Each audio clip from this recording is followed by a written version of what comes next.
পখৰ ৰ'দত গৈ চাদৰ ওপৰত ভিডিঅ' উঠা ফটো উঠাৰ আমেজটো কিন্তু বেলেগ।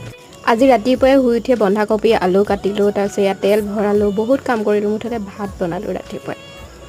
তাৰ পাছত গৈ পালোঁ একদম শ্বুটিং, যিহেতু শ্বুটিং আছিল আজি স্বৰ্গমৰ। এই মস্ত ৰ'দডালত শ্বুটিং কৰাৰ আমেজেই বেলেগ। যিসকলে গম পায় আউটডোৰ শ্বুটিং কৰাৰ মজা, তেওঁলোকে নিশ্চয় অনুভৱ কৰিছে।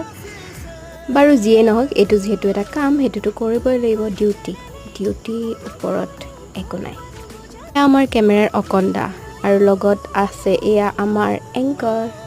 বাৰু ৰাইজ, এইখিনিতে সৰু মানুহে এটা সৰু কথাহে ক'লোঁ দেই, বেছিকৈ লোভ কৰিলে বোলে একদম শেষ হৈ যায়। আৰু এতিয়া মানে অসমখনত সেইটোৱে হৈ আছে, সেইটো আমি প্ৰমাণ পাই আছোঁ।